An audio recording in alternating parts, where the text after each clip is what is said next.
right, now is not the time to go to sleep. It's not the time to go to the bathroom. We have another TW talk, and I think you're going to want to hear this one. Hi. I'm Meredith Hill.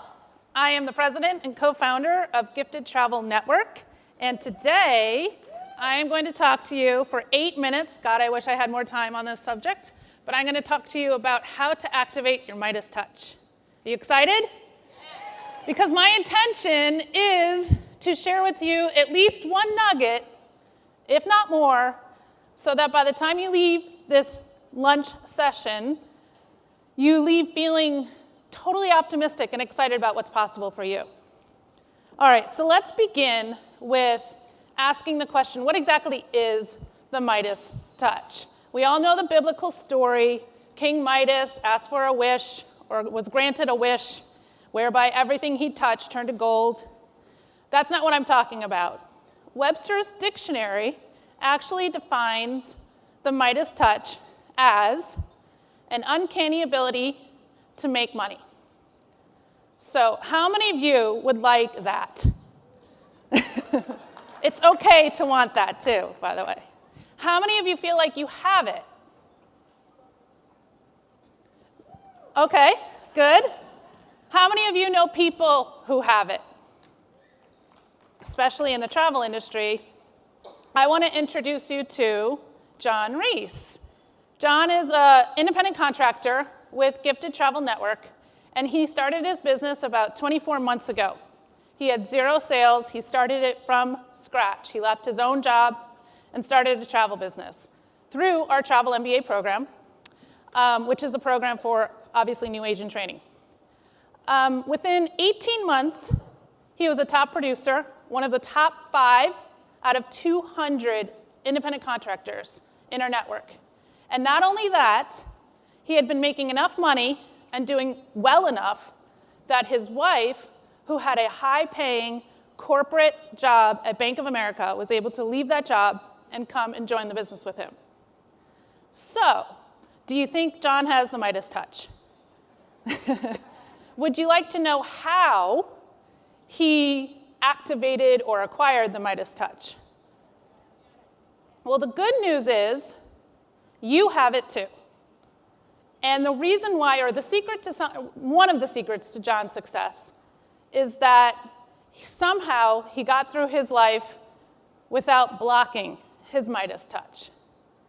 Every single one of you sitting here has the Midas touch. How do I know why? Because you were born with it. It's natural to you. And really, we just have to learn how to stop blocking it. All right, so I'm going to teach you today, in the 4 minutes, 5 minutes I've left, 3 ways. No, that's 5. 3 ways to activate your Midas touch. Are you ready? Would you like to know? All right. The very first way to activate your Midas touch is to stop blocking it. It's as natural, the Midas touch is as natural to you as it is natural for a beach ball to float on top of the water. Can you believe that? But the thing is, we spend a lot of time blocking it. How do we block it? We block it with complaining. We block it with observing what we don't want. We block it with judging other people for making a lot of money. You think you don't judge people for making a lot of money? Look at what our society does in terms of programming us. Who remembers Gilligan's Island? And Gilligan and Skipper, who were as poor as, I don't know what, paupers, they were the heroes on the show. The production team actually programs you to not like the Howells, who are the rich ones, because they're rich. That's our programming. That's what we grew up in. So, but you got to stop doing that. And the thing that's so important about this piece, this understanding of this concept, is it's not in the big ways. You're not blocking it in really big negative thoughts. You're blocking it in very small, subtle ways. You block it when you go to a restaurant and you look at the menu and you decide you're not ordering the surf and turf because you don't want to spend that much money. You block it when you go to Target and you buy a dress for 75% off and you brag to your friends about what a great deal you got. We got to stop blocking it. So how do you stop blocking it? Simplest way to stop blocking it is to surrender. Think about the beach ball. If I were to pull the beach ball under the water, I can bring it under the water. And if I'm sitting at the bottom of the pool holding the beach ball down under the water, if I let go, what happens? It pops to the surface. And that's exactly what will happen to you and your Midas touch when you stop blocking it, when you surrender, when you make peace with where you are, and then you move on to number 2, which is shift your perception. Marianne Williamson defines a miracle as a shift in perception from fear to love. What does that really mean? That means it's time to put on a different lens, to look at life through a new lens. What lens? What about the lens that nothing happens to you, everything happens for you? Let's look at the analogy of the arrow, the bow and arrow. We all know that that arrow is not going to go anywhere if you don't pull it back. So the action of pulling the arrow back actually sets it up for momentum forward. And that's how life is.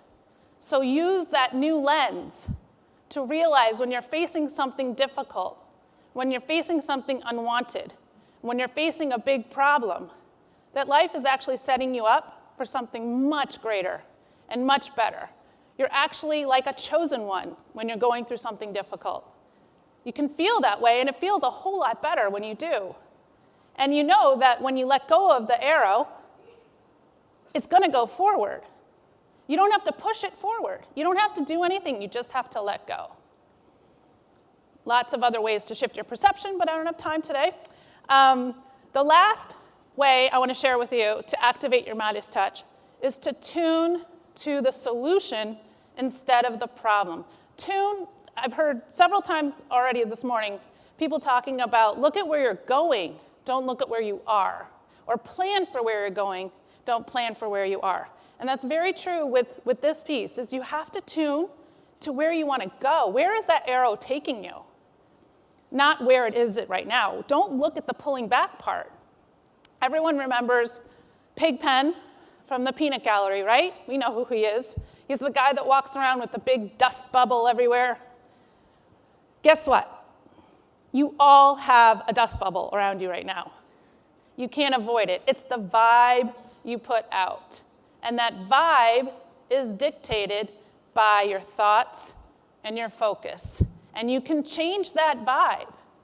But most of us don't change it, we just regurgitate it because we continue to observe the problem.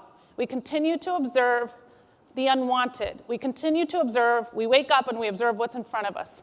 We continue to complain. We continue to talk about our politicians. Can't do that anymore. The way you tune to the solution is, for example, let's say you want to have a successful business so that you can have the life you want. You want to go on great vacations, you want to send your kid to private school, you want to buy more clothes, whatever it is, buy a fancy car, but you want a business that's going to support your lifestyle. And you need much bigger bookings. You can't necessarily manifest that booking tomorrow in 24 hours. But what you do have the ability to do is to tune to the feeling of having those things. What does it feel like when you have the life that you really want? It feels free. It feels exciting. It feels like a huge relief. It feels fun. And you have the ability to choose those feelings in any moment instead of observe what's causing a different emotion. That's how you tune. So those are the 3 ways to activate your Midas touch. I want to leave you with one piece of advice when it comes to these, and that is don't jump into action and start practicing these 3 things for the end result. Do it for the journey. Do it because it's actually fun to feel better. A painter or an artist doesn't paint a painting so he can lie on a sofa and admire it, right? He paints a painting for the process. It's enjoyable. So do it for the journey. Just like the travelers that you send on trips every single day. They're going to go from city to city to city in the itinerary you planned. They're not going to come to you after you present them with a quote and say, well, I'm starting in Boston and ending in Boston, so I really shouldn't go. No, they're going for the journey of the experience. Take that and apply it to these principles. Okay, so that's all I have. Visit us this afternoon at the Gifted Travel Network booth. This is what we share with a lot of RICs on a regular basis, and we have a really cool tool for you. If you liked these 3 ways to activate your Midas Touch, we have a toolkit or our free Midas Touch guide that you can download just by going to activateyourmidastouch.com. It's something you can print out, stick it in your office, look at it every single day, remind yourself to shift how you think. Thank you.